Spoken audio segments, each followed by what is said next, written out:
사랑과 마음 상담센터에서 보내드리는 새벽 프로그램 이른 아침 햇살 받기입니다. 하나님의 말씀을 들으며 새롭게 되는 나를 체험하는 시간 되시길 바랍니다.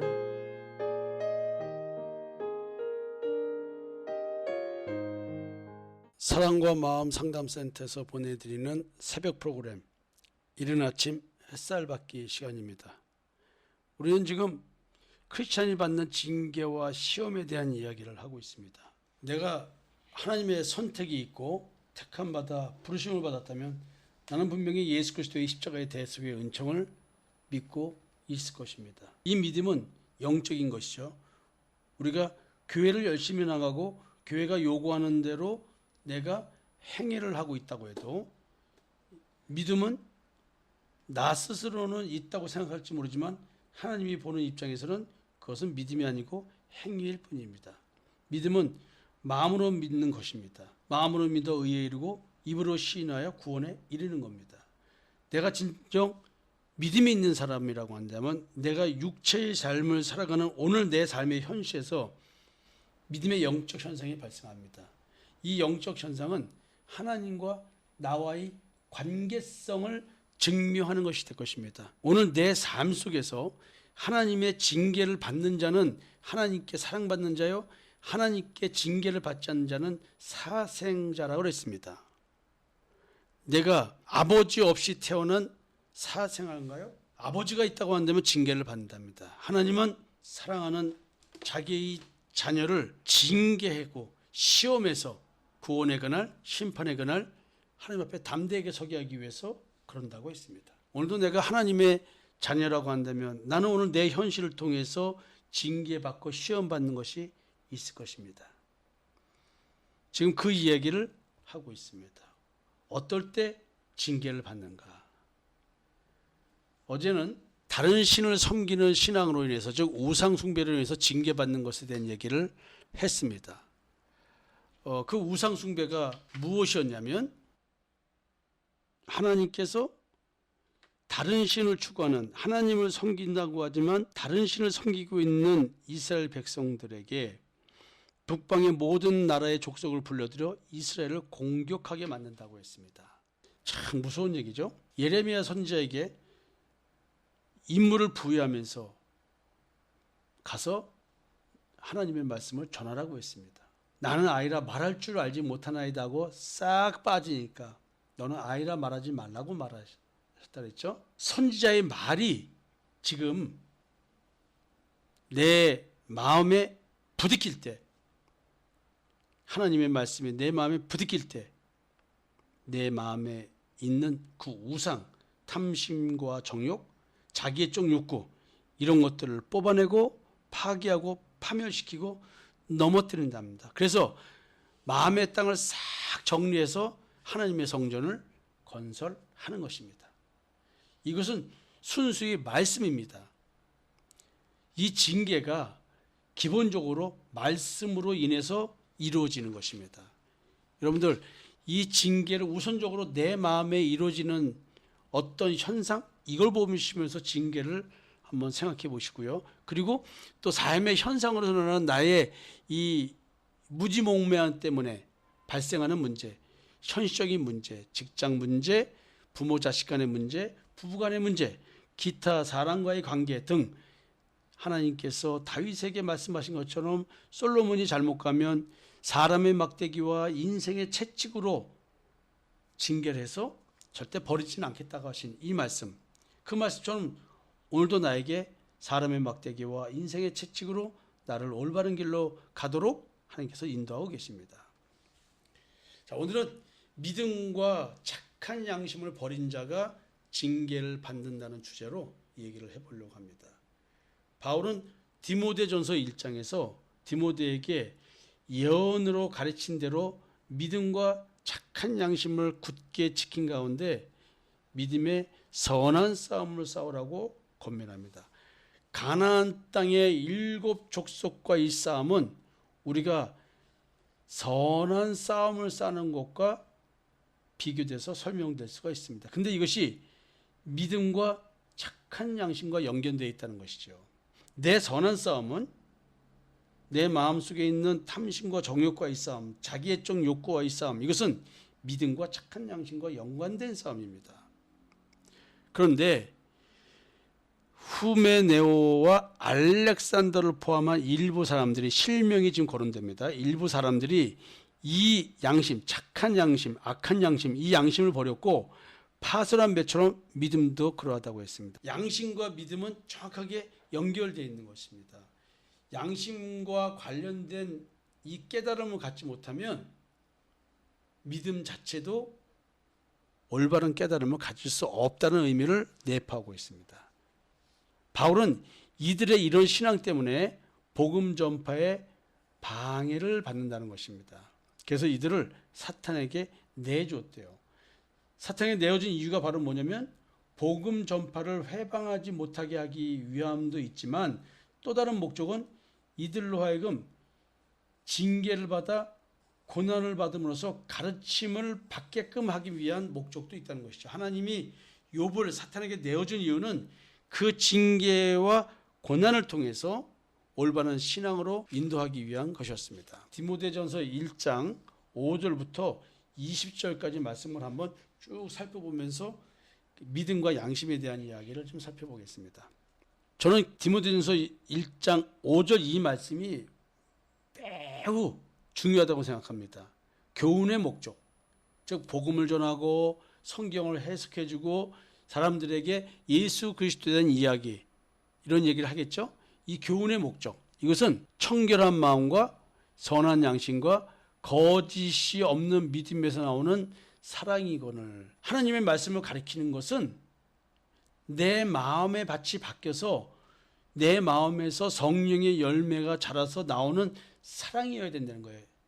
이 사랑의 출처가 뭐냐면 청결한 마음, 선한 양심, 거짓이 없는 믿음, 여기서 출처가 돼야 되는 거예요. 그러니까 내 자기애적 욕구, 탐심과 정욕이라고 하는 데서 나오는 사랑, 다른 사람을 사랑하고 자녀를 사랑하고 남편을 사랑하고 아내를 사랑하고 부모를 사랑하고 또 어려운 사람들을 도와주는 그 사랑, 이 사랑이 이런 상태에서 나와야 된다는 거예요. 그러니까 이런 상태가 아니라는 얘기는 전부 다 이 사랑은 자기를 위한 사랑이지 진짜 사랑이 아니라는 얘기죠. 근데 사람들이 지금 이 말씀을 깨닫는 것이 아니라 이런 말씀에서 벗어나서 헛된 말에 빠진대요. 헛된 말에 빠져 율법의 선생이 되려 하나 자기가 말하는 것이나 자기가 확증하는 것도 깨닫지 못하도다. 희한하죠? 이 율법의 선생이라고 하는 것은 사실은 다른 사람들에게 613개조의 율법 조항을 해석해 주는 겁니다. 이럴 때는 어떻게 행동하는 겁니다. 이렇게 하는 겁니다. 저렇게 하는 겁니다. 이걸 가르쳐 주는 거예요. 이것을 자기가 빛을 비춘다고 착각한다는 거죠. 율법의 선생들은. 율법이 말하는 의미, 이걸 모르고 알지도 못하면서 가르치고 있다는 거예요. 율법은 예수 그리스도에 대한 그림자라고 했습니다. 율법을 통해서 그리스도를 발견하는 거거든요. 돌판에 새겨진 십계명을 통해서 내 마음판에 하나님의 영이 쓰시는 그리스도에 대한 편지, 그리스도의 편지, 그거를 깨달아야 된다는 거예요. 이것도 못하면서 가르치고 있다는 거예요. 그러나 율법은 사람이 그것을 적법하게만 쓰면 선한 것임을 우리가 아노라. 자, 율법을 적법하게, 즉 불법하게가 아니라 적법하게 쓰면 선한 것이다. 불법이라고 하는 것은 율법을 그리스도로 해석하지 않는 것. 적법은 뭐예요? 그리스도로 해석하는 거겠죠. 적법하게 쓰면 다 선한 거예요. 율법이 나쁜 게 아니죠. 잘못 쓰니까 문제죠. 알 것은 이것이니 율법은 옳은 사람을 위하여 세운 것이 아니요 오직 불법한 자와 복종하지 않은 자와 경건하지 아니한 자와 죄인과 거룩하지 아니한 자와 망령된 자와 아버지를 죽이는 자와 어머니를 죽이는 자와 살인하는 자며 음행하는 자와 남색하는 자와 인신매매하는 자와 거짓말하는 자와 거짓 맹세하는 자와 기타 바른 교훈을 거스린 자를 위함이니, 즉 율법을 행위로 하라 마라를 하는 것은 이런 사람들 때문에 하라 마라, 이들에게 죄가 무엇인지 죄의 지배가 무엇인지를 깨닫게 하기 위해서, 행위로 의롭게 될 수 없다는 사실을 깨닫게 하기 위해서 줬다는 거예요. 율법은 의인을 위해서 준 게 아니라는 거예요. 죄인을 위해서 줬다는 거예요. 이 교훈은 내게 맡기신 바 복되신 하나님의 영광의 복음을 따름이니라. 그냥 이 교훈 율법을 통해서 교훈을 생산해내는 것이라고 한다면 이것은 바울에게 맡겨진 복되신 하나님의 영광. 이 복되신 하나님의 영광이 뭐예요? 예수 그리스도의 죽음과 부활에 대한 얘기잖아요. 이것이 복된 소식, 복음이잖아요. 이것, 율법을 통해서 이걸 깨닫게 하기 위한 거라는 것이죠. 바울이 지금 왜 징계받는지에 대한 얘기를 하기 위해서 이런 얘기를 하고 있는 겁니다. 디모데전서 1장 12절 이어서 보겠습니다. 나를 능하게 하신 그리스도 예수 우리 주께 내가 감사함은 나를 충성되이 여겨 내게 직분을 맡기심이라. 이 직분이 어떤 직분이에요? 복되신 하나님의 영광의 복음을 따르라라고 하는 거잖아요.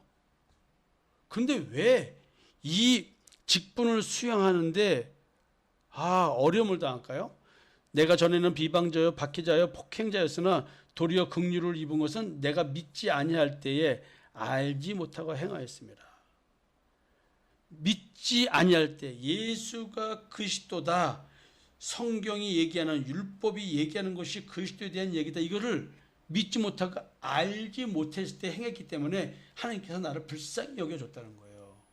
내가 비록 예수를 비방하고 박해하고 폭행했으나 예수 믿는 자들한테 이렇게 했으나 몰고 해서 긍휼함이 있었다는 거예요.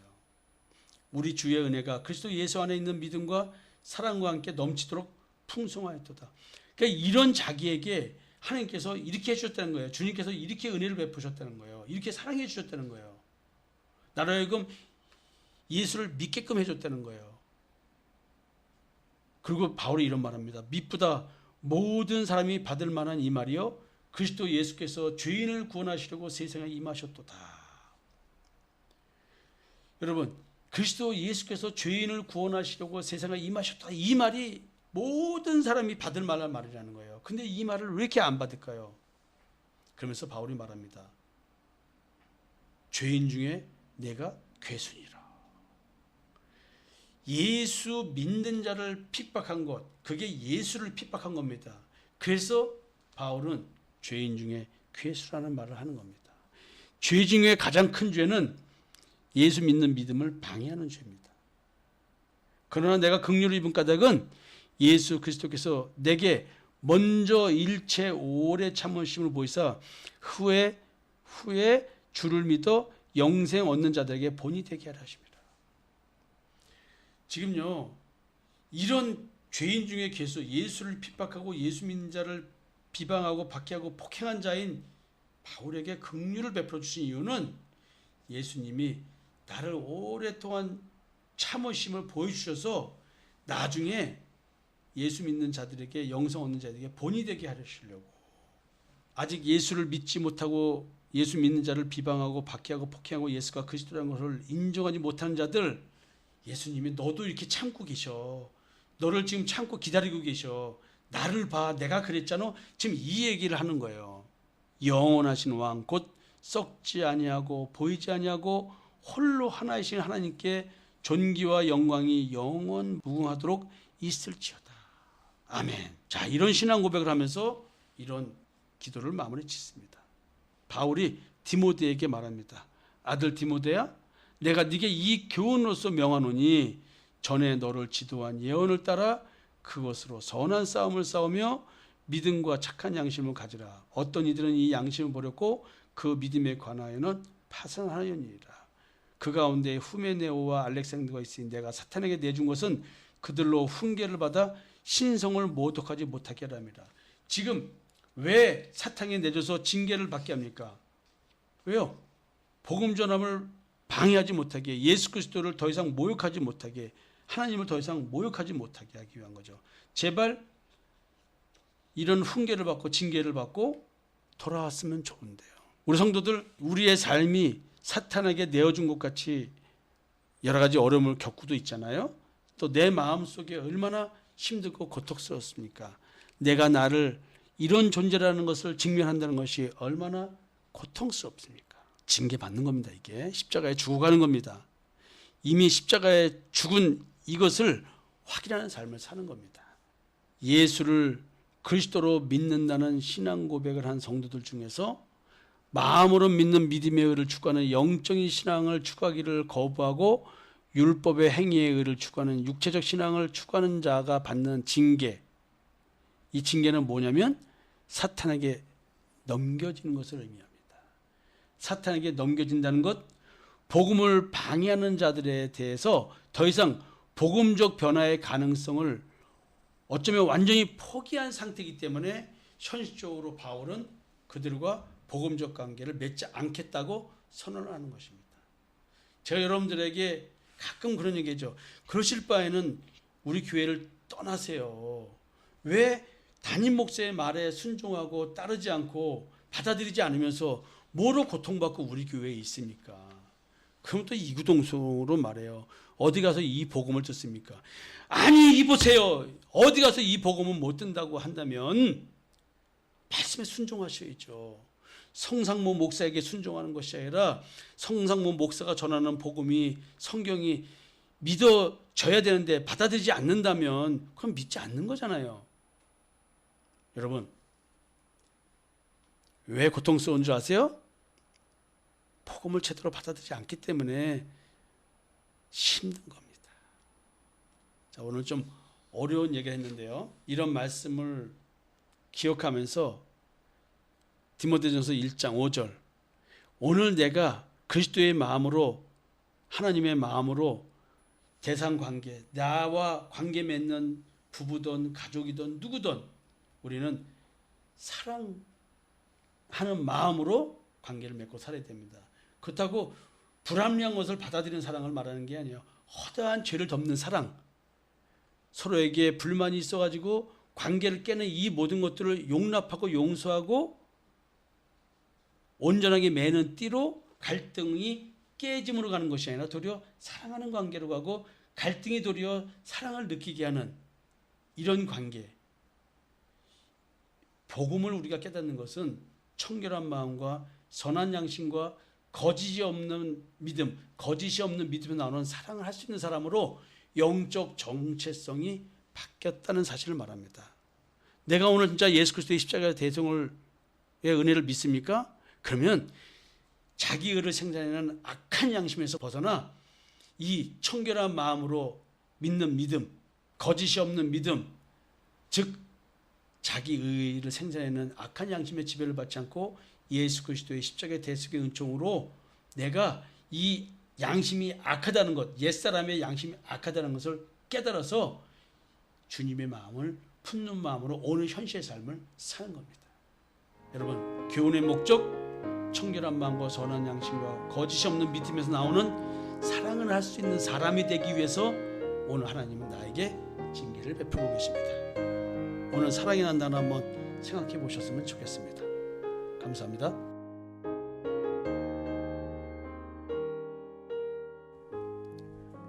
지금까지 사랑과 마음 상담센터에서 보내드리는 새벽 프로그램 이른 아침 햇살 받기였습니다. 오늘도 하나님의 주권적 역사로 마음을 치료받는 삶을 누리시기 바랍니다.